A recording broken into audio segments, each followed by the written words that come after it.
지난 2004년 미 국방부가 작성한 비밀 문건 하나가 세상에 공개됐습니다. 1급 비밀로 분류된 이 문건의 내용은 곧 닥쳐올 식량 위기에 대한 경고. 하지만 이 경고는 심각하게 받아들여지지 않았습니다. World that prior to 2007 largely had food surpluses. It's fairly rare that the world is really very short food on a global basis. In fact, our biggest problems in North America for the last almost 100 years has been excess production. 하지만 몇 년 후 그 경고는 현실이 됐습니다. 중앙아메리카와 아프리카 그리고 중동에서 식량 때문에 연이어 폭동이 일어났고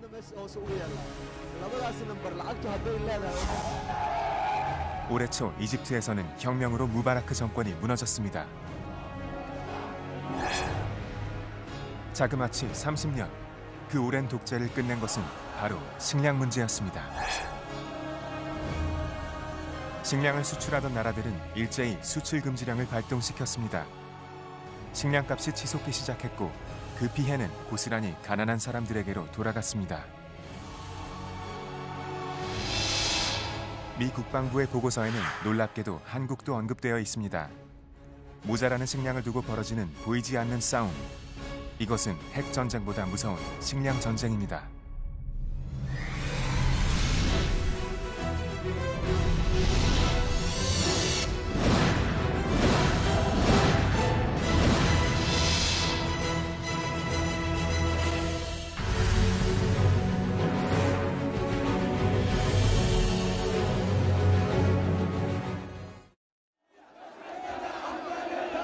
이집트 혁명이 일어난 지 10달. 하지만 카이로 시내 광장에는 아직도 구호 소리가 그치지 않고 있습니다.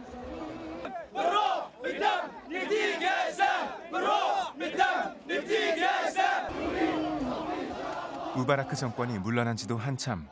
지금 이집트 국민들을 거리로 내모는 것은 아직도 내려가지 않고 있는 빵값입니다. هم بيقولوا كل حاجة هتنزل في رمضان.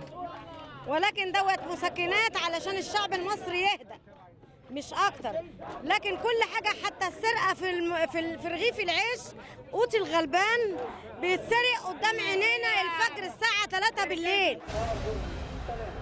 도대체 이집트 국민들이 빵값에 이토록 분노하고 있는 이유는 무엇일까요?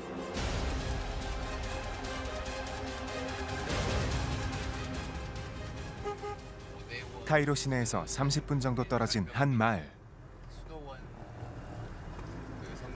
이곳은 이집트 서민들이 모여 사는 동네입니다.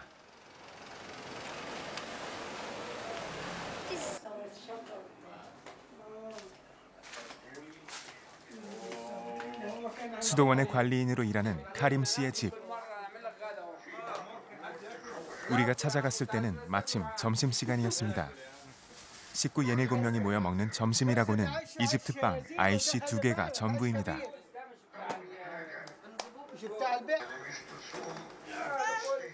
이집트 혁명이 일어난 지 10달여. 독재 정권이 물러났지만 어찌된 일인지 카림 씨 가족의 생활은 더 힘들어졌습니다. 전보다 빵값이 2배는 올랐기 때문입니다. 밀가루값 역시 마찬가지입니다. 한 사람이 하루에 먹는 아이씨만 보통 5개. 아이씨는 이집트 사람들 식탁에서 빠지지 않는 주식입니다. 카림 씨네 식비의 대부분도 이 아이씨를 사는 데 쓰입니다.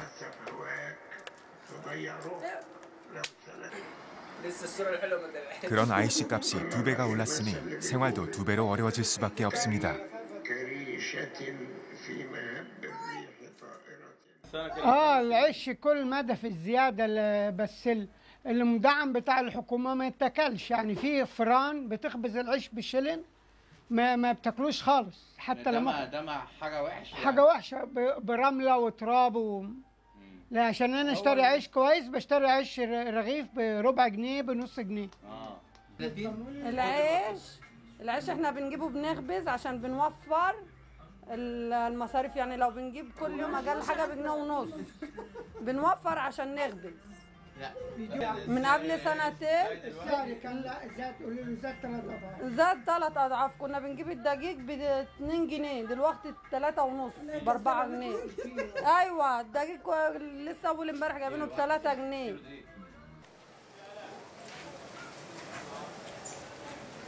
이집트 사람들의 일과는 아침마다 골목에 있는 구경빵집 앞에 줄을 서는 것으로 시작됩니다.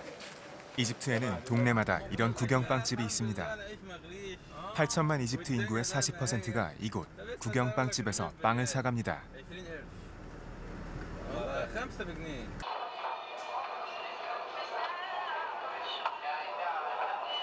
구경빵집은 정부에서 제공하는 밀가루를 사용하기 때문에 민간 빵집보다 빵값이 40% 정도 저렴합니다.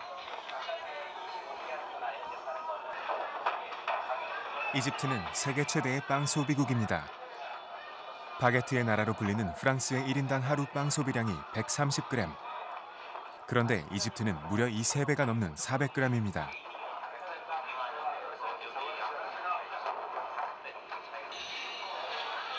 2008년 구경빵집에서 파업이 일어나자 정부는 군대를 동원해 IC를 굽게 했습니다.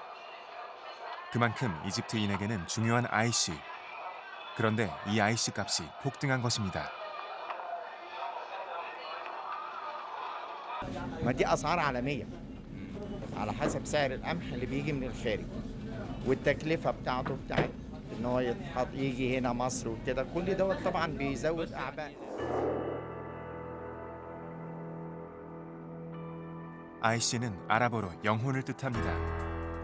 이집트 사람들이 빵을 IC라 부르는 데는 그만한 이유가 있습니다. 영혼과도 같은 빵, IC. 이 IC는 결국 혁명의 도화선이 됐습니다.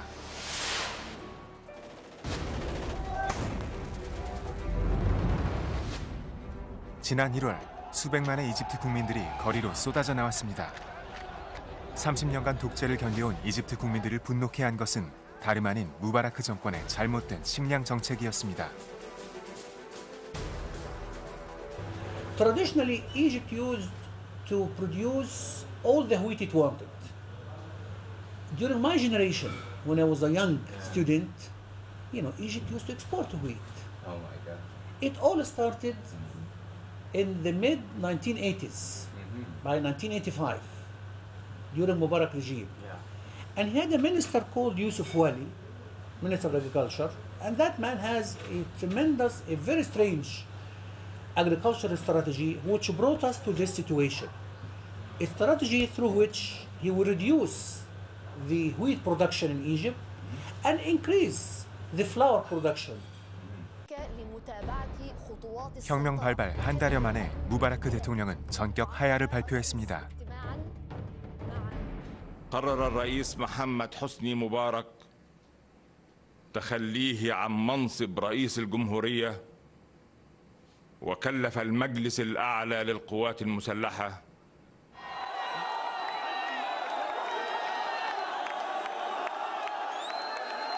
빵값 잡기에 실패한 정권은 결국 그렇게 수명을 다하고 말았습니다. 이집트에서 빵은 정권과 국민이 맺은 일종의 계약과 같습니다.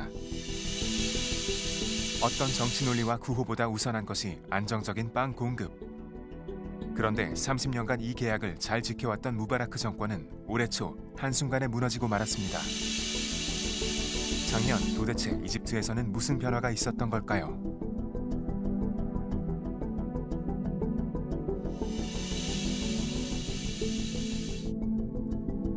지난해 8월 러시아 총리 푸틴은 밀 수출 금지를 전격 선언했습니다. На экспорт с территории Российской Федерации зерновых и других сельхозтоваров, производных от зерна. 홍수와 가뭄, 이상기후로 러시아의 밀 생산이 급격히 줄어들자 비상조치를 발동한 것입니다. 이집트의 한 해 밀 소비량은 1,300만 톤, 그중 절반 가까운 700만 톤을 러시아에서 수입합니다. 밀 수입 전면 금지 후 4개월, 재고 역시 바닥이 났습니다.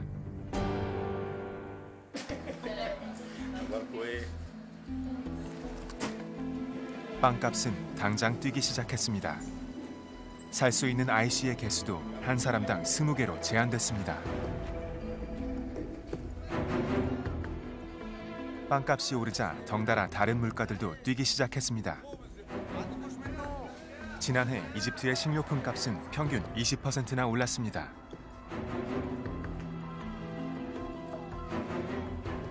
먹을 것을 구할 수 없다는 것은 생존의 문제. 이것이 바로 혁명의 시작이었습니다. 카이로 시내 광장에서는 오늘도 연일 시위가 이어지고 있습니다.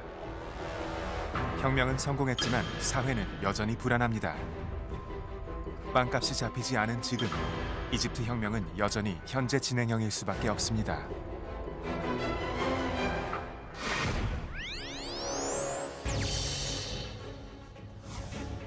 이집트 혁명을 지켜본 아프리카 국가들의 최우선 과제는 식량 확보가 되었습니다.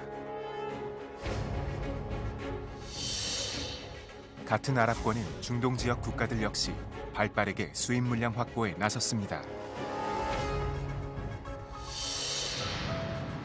아시아 국가들 역시 사정은 마찬가지입니다. 식량 수입을 2배로 늘린 방글라데시부터 세계 최대 농업국 중 하나인 중국까지 식량 확보 전쟁에 뛰어들었습니다. 세계는 지금 말 그대로 식량 전쟁 중입니다.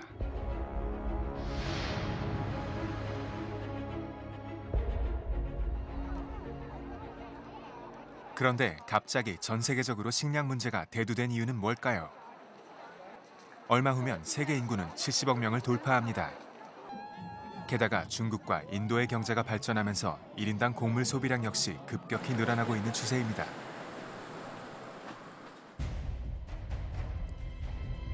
하지만 농경지와 물은 해마다 줄어들고 있습니다. 식량을 필요한 만큼 생산하지 못하게 될 거라는 우려가 높습니다. Well, I think there is a crisis if we measure that in terms of availability of food and secondly, prices of food. Now, what this has meant is that the surge of demand that we've seen since 2007 has largely reduced inventories or extra supply of basic food commodities down to zero. The cupboard is bare. So every time we have some kind of a setback in a major production area of the world, like in Russia in 2010 on wheat, you're going to see an explosion of prices because we're very short of basic foodstuffs. We have no surplus inventories or stocks to work from. 한때 아시아의 진주로 불렸던 필리핀. 1960년대까지만 해도 국민소득 195달러로 우리나라에 식량 원조를 해주기도 했던 아시아에서 일본 다음으로 가는 부자 나라였습니다. 하지만 지금 필리핀의 경제 사정은 그때와는 많이 달라졌습니다. 필리핀 수도 마닐라의 한 거리. 트라이시클 운전사들이 손님을 기다리며 대기 중입니다.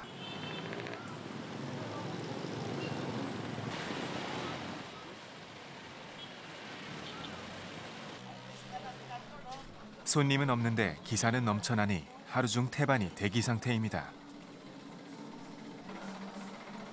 말론 씨 역시 그런 기사들 중 한 명입니다.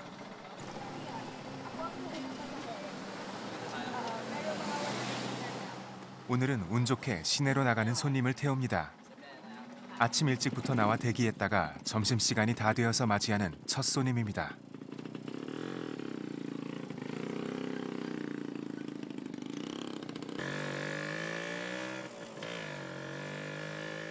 마닐라로 오기 전 말론 씨는 농사를 지었습니다. 몇 년 전 정부의 권유에 따라 땅을 팔고 도시로 나왔습니다. 하루에 태우는 손님이래야 기껏 2-3명. 트라이시클 기름값을 빼고 나면 남는 것도 얼마 없습니다. Ay 3 a.m. 3 a.m. hanggang 6 a.m. ay p.m. Tapos ang biyahe namin minsan dalawa lang. Bimikita kami 100 pesos a day. kulang pa sa pagkain. 오늘 번 돈은 오늘 먹을 쌀을 사는데 전부 쓰입니다. 그나마도 값싼 수입쌀을 살 수밖에 없습니다. Kasi para makatipid ako, tsaka mura, kaysa dun sa kabila mahal. Tapos baka kapusin ako pambili ko ng ulam, wala na matira sa akin, wala na akong panggas. 고향을 떠나오기 전 농사를 지을 때도 형편이 어렵기는 했지만 끼니를 걱정할 정도는 아니었습니다. 요즘은 하루 손님이 없으면 하루 굶어야 할 정도로 사정이 나빠졌습니다. 농민이었던 그가 도시 빈민으로 전락하는 데는 불과 몇 개월 걸리지 않았습니다.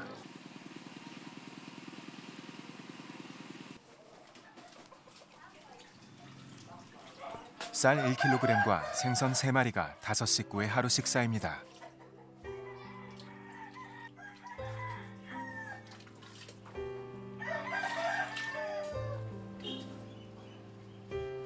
역시 농부였던 아버지는 몸이 아파 일을 나갈 수 없습니다.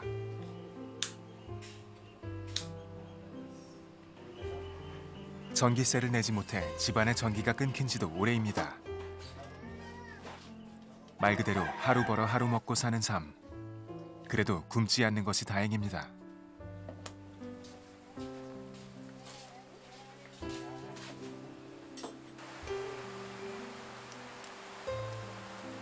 오늘은 이렇게 넘겼지만 내일은 또 어떻게 될지 모르는 것이 이 가족의 문제. 이것은 비단 말론 씨만의 상황은 아닙니다. 땅을 팔고 도시로 나온 많은 농민들이 지금 말론 씨와 같은 상황에 처해 있습니다. 그들은 땅을 팔고 떠나온 것을 후회하고 있습니다.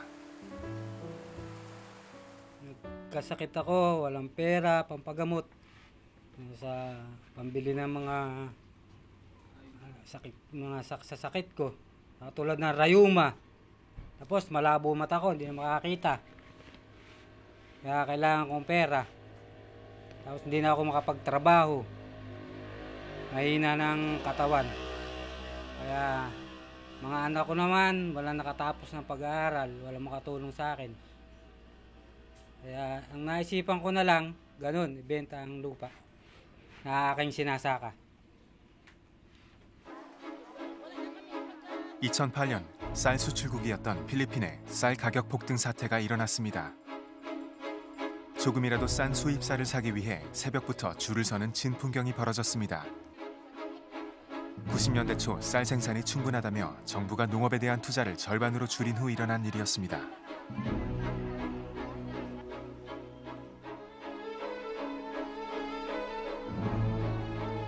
I don't think, and I cannot say that it's a misimplemented policy, but because that is the first time for a long time that it happens in the country.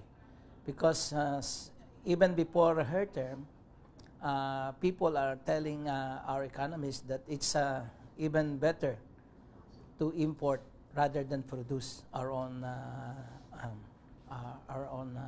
rice. But that proves that that approach is not really sit well at any given situation.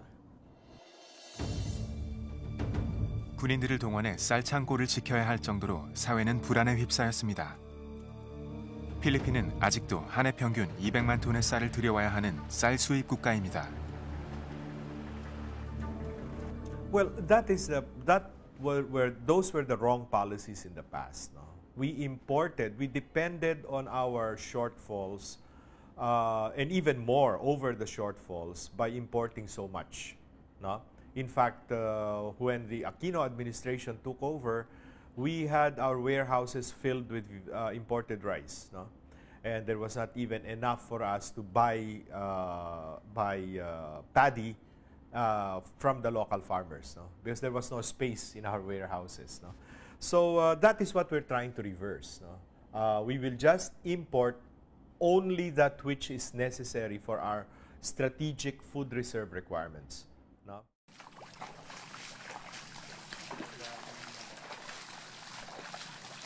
필리핀의 대표적인 곡창지대.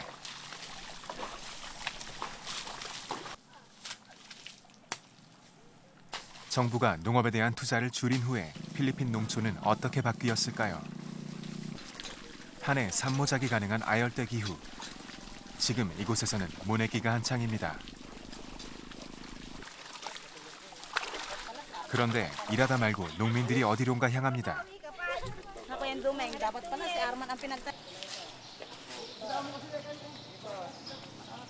농민들이 찾아간 곳은 근처의 쌀 배급장. 저마다 쌀을 몇 킬로그램씩 배급받는 중입니다. 그런데 이 쌀은 공짜는 아닙니다.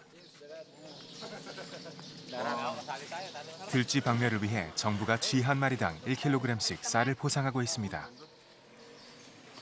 이곳 농부들은 쥐를 잡는 것으로 부족한 식량을 얻어가고 있는 것입니다. Nakahuli ako ng 15 daga, ang kapalit ay 15 kilong bigas na puro babae.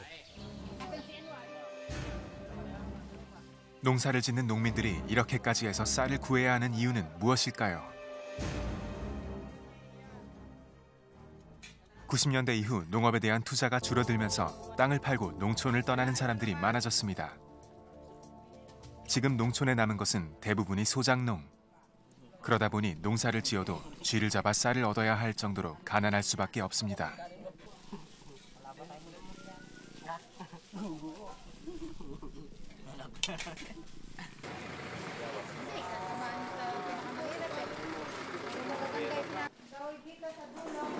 지금은 소작농이지만 이들 중 상당수는 한때 자기 논을 가지고 있던 자작농이었습니다.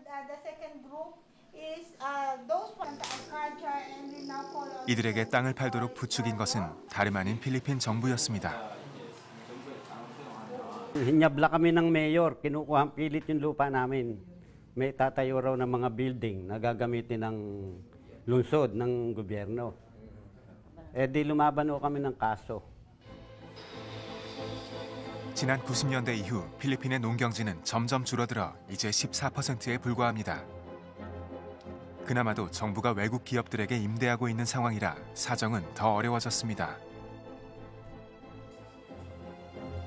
정부는 땅을 파는 농민들에게 농업 대신 관광업을 늘려 일자리를 만들겠다고 약속했지만 그 약속도 지켜지지 않았습니다.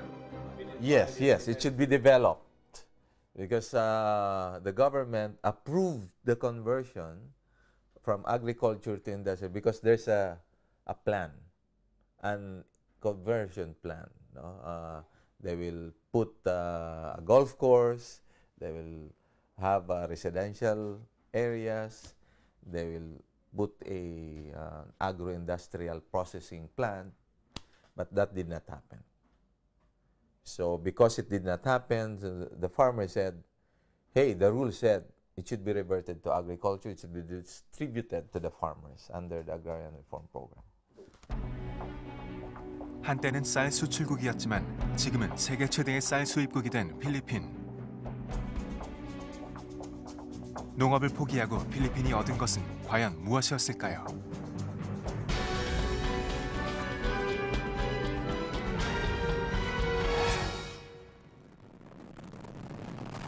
본격적으로 추수가 시작된 10월 초순. 전북 익산의 한 논에서도 벼수하기 한창입니다.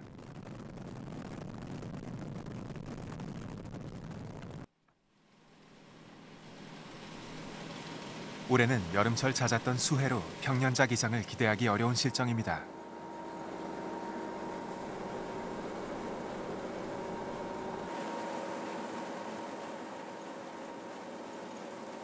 특히 추석을 앞두고 큰 수해를 겪었던 전북 지역은 대부분 수확량이 예년만 못합니다.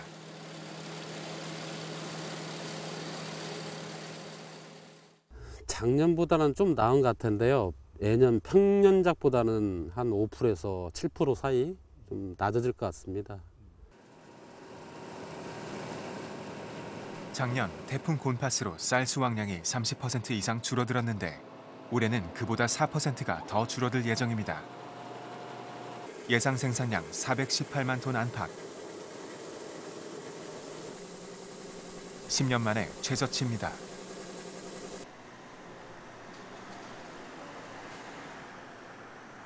농림수산식품부는 지난 7월 식량 자급률 목표치를 상향 조정 발표했습니다. 2015년 목표치를 25%에서 30%로 2020년에는 32%까지 끌어올린다는 게 목표입니다. 특히 우리나라는 먹는 것의 약 90%를 쌀을 제외하면 해외에서 지금 수입을 하고 있지 않습니까?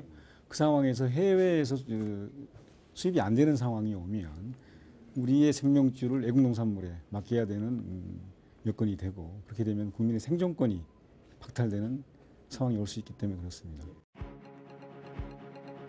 현재 OECD 주요 국가들의 식량 자급률은 모두 100%를 상회하고 있습니다.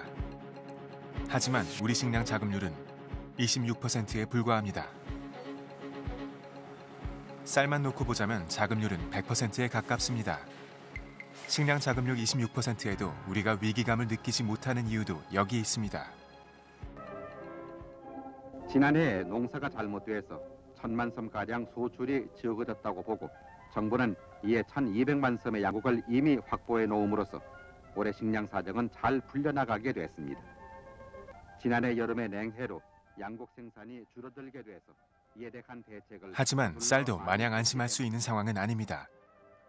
우리는 이미 1981년 냉해로 미국산 쌀을 수입한 경험이 있습니다. 그때 냉해가 들어가지고 그래서 한 1,200만 석이 부족했죠. 그때 국보위 시절 아닙니까? 국보위 시절에 식량이 모자라면 정권이 제대로 출범을 못하니까 아주 그냥 좀 무리한 방법으로 수입을 했죠. 그러니까 가격에 관계없이 비싸게 수입하기도 하고 200달러가 600달러까지 갔으니까 톤당 가격이.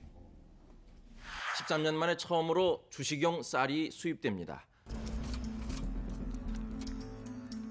그 같은 상황은 1996년에도 반복됐습니다. 작황이 좋지 않았던 그해 미국산 칼로스가 인천항을 통해 들어왔습니다. 시세보다 훨씬 높은 가격으로 수입해야 했던 것까지 상황은 1981년과 크게 다르지 않았습니다.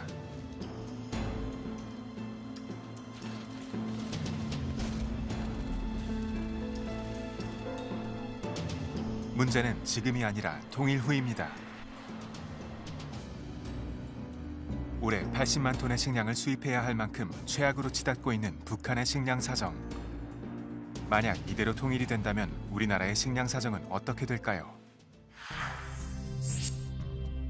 현재 한국은 필요한 식량 2천만 톤 중에서 1,500만 톤을 수입하고 있습니다. 북한은 현재 필요한 식량에 훨씬 못 미치는 410만 톤 정도만 생산하고 있는 실정입니다. 이대로 통일이 된다면 우리의 식량 수입량은 1,800만 톤으로 늘어나야 합니다. 안정적인 수입을 담보할 수 없는 양입니다. 그래서 정부 재정에 압박을 받을 것이고 더 많은 돈을 식량 구입에, 식량 수입에 투입해야 될 것이고, 그렇다면 한정된 재정은 다른 신속하게 해결해야 될 일에 쓰이지 못하고, 그렇게 된다면 결국은 다른 모든 통일 과정이나 통일 작업에 사회통합 작업에 영향을 끼치게 돼요. 그래서 불효불급한 일들, 다른 중요한 일들이 지연이 될 수밖에 없고, 그래서 통일 과정에 많은 어려움이 초래되지 않을까 싶습니다. 이 같은 상황에서 식량 자급률의 상향 조정은 어쩌면 당연한 조치입니다. 문제는 자급률을 얼마를 올리느냐가 아니라 어떻게 올리느냐입니다. 목표 자급률을 달성하기 위해선 보리는 4%, 콩은 5%가량 생산을 늘려야 합니다. 그런데 밀은 무려 8.3% 이상 생산량이 늘어야 합니다. 사실상 자급률 상향 조정의 성공 여부는 밀 생산에 달려 있다고 해도 과언이 아닙니다. 쌀을 제외한 다른 곡물들을 우리가 현재 상황에 봤을 때 생산량을 늘릴 수 있는 여건이 되냐 하는 부분은 이제 의문이 있습니다. 그렇기 때문에 지금 상황에서는 그러한 옥수수라든지 밀, 콩 같은 경우를 생산을 늘려야지만이 우리 작업률이 올라갈 수밖에 없는 그 구조이기 때문에 앞으로도 이 생산하는 것이 중요성이 더 커진다고 볼 수가 있습니다. 그리고 이 부분에 관련돼 가지고는 우리나라에서 생산량이 지극히 그러니까 적기 때문에 다른 그러니까 해외에서 도입을 하지 못한다면은 이 부분과 관련돼 가지고 소비가 거의 할 수 없는 상황이 되고 있습니다. 그렇다면 우리 정부는 밀 생산 증가를 위해 어떤 노력을 하고 있을까요? 이곳은 전북 김제의 우리밀 마을입니다.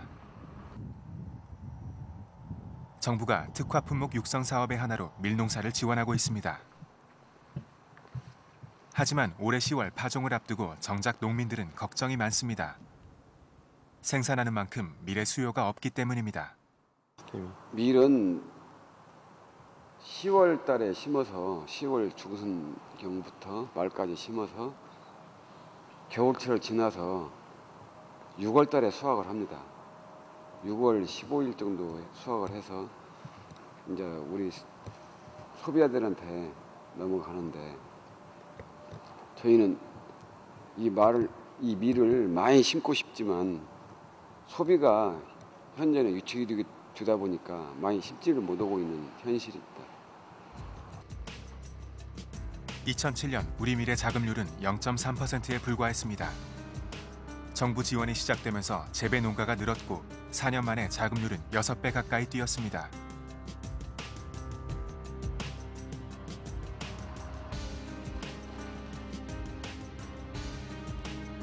하지만 자급률을 10%까지 올리는 것은 또 다른 문제입니다. 우리 밀 소비가 늘지 않는 이상 정부 지원만으로 자급률을 올리는 데는 한계가 있습니다.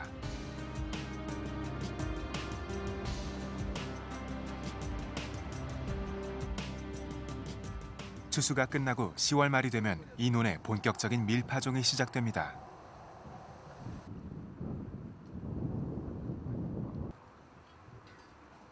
(2005년) 27개 농가로 시작된 이 밀마을은 정부 지원을 등에 업고 5년 만에 재배 농가가 270여 가구로 늘어났습니다.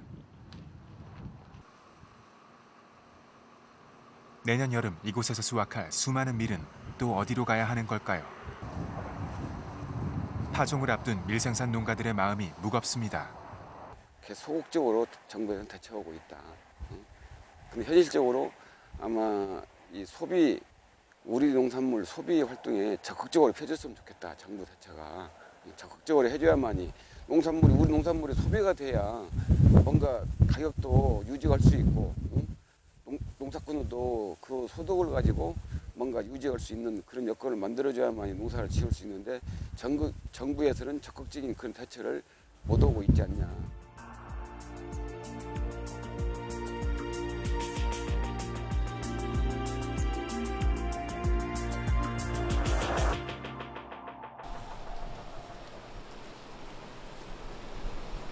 일본 도쿄의 한 주택가.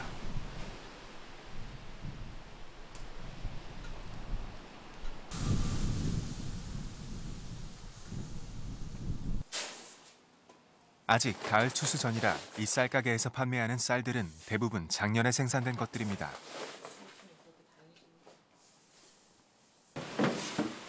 쌀값이 좀처럼 오르는 일이 없는 일본에서 최근 햅쌀 출하를 앞두고 이해하지 못할 쌀값 변동이 있었습니다.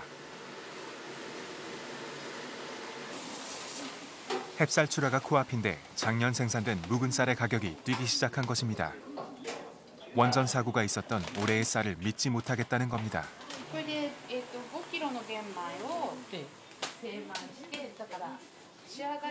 미야자키だと九州新米。あ、もしかするとちょっとオレンジっぽい袋かしら。一目惚れでもこういうんじゃなくって、もうちょっとオレンジ。そう。방사능 오염에 노출된 후쿠시마현은 일본 4대 쌀 생산지 중 하나. 쓰나미와 원전 사고로 쌀 생산이 14만 톤이 감소한 데다 국산 쌀에 대한 불신까지 겹쳐 일부 지역에서는 사재기 현상까지 일어났습니다. やはり東北6県地震にあったところがお米の主なる産地だったものですから、そこのお米でだいたい日本のお米の半分に近くを占めるんですね。そうすると極端な話、半分のお米が不安なわけです。その放射能に汚染されてるのかされてないのか。そうすると来年この秋出てくるお米が安心なものを皆さんやはり欲しいって思うので、そうすると今のうちに来年秋に取れたものがどっちかわからないんだったら間違いなく安心なものを今のうちに手にしとこうっていう気持ちが強い方は多いようですね。 원전 사고 직후 일본 정부는 후쿠시마현 주변 12개 지역 7천여 농가에 대해 벼농사를 금지시켰습니다. 벼농사가 금지된 노는 1만 헥타르에 달합니다. 생산과 공급, 품질, 그리고 자급률에 이르기까지 쌀에 대해서는 세계 최고 수준을 자랑하던 일본으로서는 예측하지 못했던 일입니다.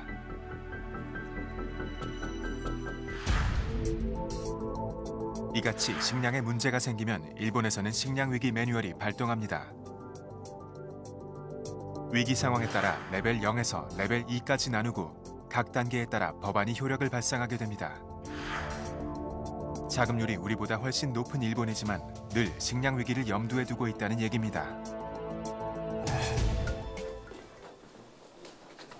그렇다면 우리나라는 어떨까요? 식량 위기 상황에 대처하기 위해 우리 정부는 어떤 매뉴얼을 준비하고 있을까요? 지금은 그런 비상사태가 발생했을 때 식량 안보를 보장할 수 있는 매뉴얼이 없습니다. 그래서 우리가 이번에 식량 자급률 제고도칙을 만들면서 우리도 일본처럼 비상 상황에 대비한 식량 안보 대응 매뉴얼을 법제화시키고 그것을 마련해서 향후 그런 상황이 오면 대책을 강구하도록 그렇게 마련할 계획입니다.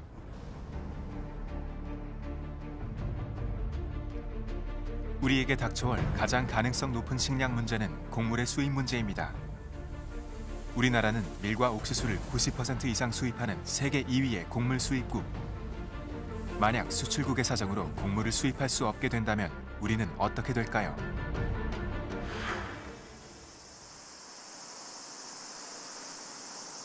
결국 답은 자급률을 높이는 데서 찾을 수밖에 없습니다.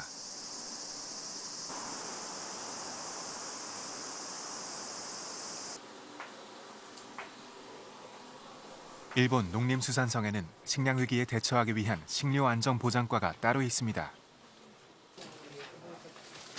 일본이 닥쳐올 식량 위기에 대비하기 위해 가장 주력하고 있는 정책 역시 식량 자급률을 높이는 것입니다. したがって自給率 40%、39% というふうに先ほど申し上げましたけれども、この自給率の目標についても平成32年度にですね、50% まで引き上げるというですね、目標を昨年立てたところでございますので、いつまでも海外に多くを依存しているのではなくて、できる限り国内で作れるものは作っていくということがまず大事だと思います。ただそうは申し上げてもいきなり食料自給率を100とかですね、そういう高いところまで上げるというわけにはいきませんので、何かあった時の食料の安全保障とそのための方策というのはきちんと考えておかなければいけないということだと思います。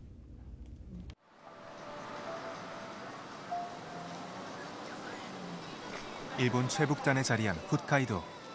눈꽃 축제로 유명한 이곳은 일본의 대표적인 밀 생산지이기도 합니다.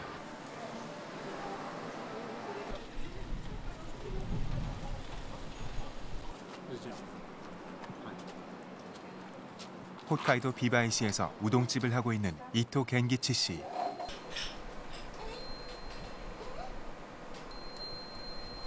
이 집의 우동과 라멘 맛은 인근의 다른 집과는 좀 다릅니다.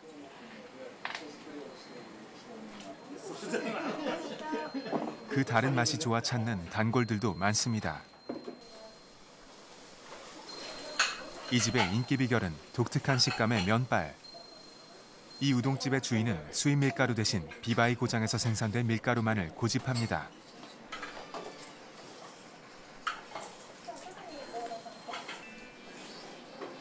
우리 밀을 쓰는 것이 이 집의 경쟁력이 된 겁니다. 麺屋さんそのものがビバイ産の小麦粉を主体にして使ってるってことですよ。皆さんね、うち食べにしてくれた人はそばもうどんもラーメンも美味しいって言ってくれてますよ。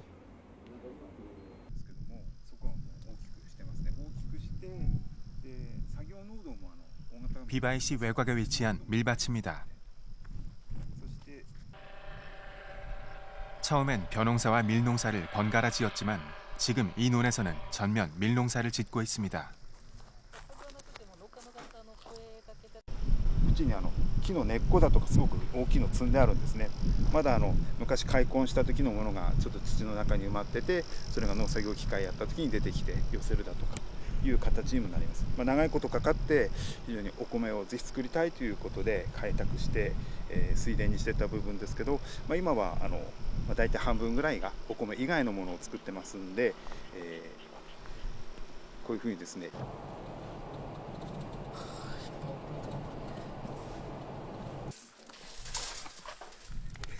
이곳에서 생산되는 밀은 상당수가 이 고장 안에서 소비됩니다. これは何です？小麦なんだけど、春よ来いって言うんだけども。これが今年の収穫した。そうです。これがパンになる。あ、パンになるんですか。パンとラーメンになるんですよ。やはり水田をまた作りたいっていう要望がありますので、だから麦の作った後にまた水田にすぐ戻せる状態が一番いいんであれば、やっぱりどうしても麦の方がいいのかな。で、生産性も高いですから。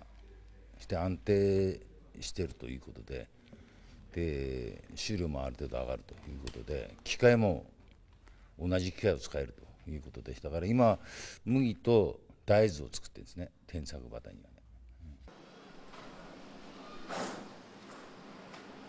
일본이 밀의 자급률을 올릴 수 있었던 것은 농민과 관계기관 그리고 소비자들이 똑같은 생각을 가지고 있기 때문이었습니다. 一応そういう部分、主食についてもそれは当然、日本国内での需給があります。それでそれ以外のいろんな、保管するような作物につきましてもですね、それについてもなるべく自国内での自給率を高める、国民の食に対する安全安心に対する期待に沿わなくちゃならないとか、そういう部分でですね。 작년과 올해 쌀값과 옥수수 값이 폭등 수준에 가까울 정도로 치솟았습니다. 곡물 가격이 뛰기 시작한 시점은 중국이 대량 곡물 수입에 나서기 시작한 때, 거대한 식량 소비국인 중국이 식량 전쟁에 뛰어든 것입니다. 45% on a year-to-date basis. The long-term historical volatility is about 20%. So it's almost double. 중국 공산당은 작년 당 대회를 통해 식량 가격 안정을 최대 목표로 내걸었습니다. 그리고 쌀과 옥수수, 밀을 사들였습니다. 식량을 체제 안정의 가장 중요한 안보 수단으로 인식하기 시작한 겁니다. 为什么是保证13亿人得有吃饭吃啊？没有别的原因。政府控制粮食的集团，可能主要政策性的大量的还是这些个控制。 핵전쟁이 아니라 이제 곡물 전쟁이죠. 곡물 전쟁이 앞으로는 일어날 가능성은 더 많아졌다라고 볼 수 있는 것이죠. 불과 몇 년 사이 이집트 국민들은 같은 빵을 2배의 돈을 주고 사 먹어야 했습니다. 농업을 포기한 대가로 필리핀은 10여 년 만에 쌀 수출국에서 최대 쌀 수입국으로 전락했습니다. 세계는 이미 식량 전쟁 중. 식량 자급률 26%의 우리나라는 과연 이 전쟁에서 어떻게 살아남을 수 있을까요?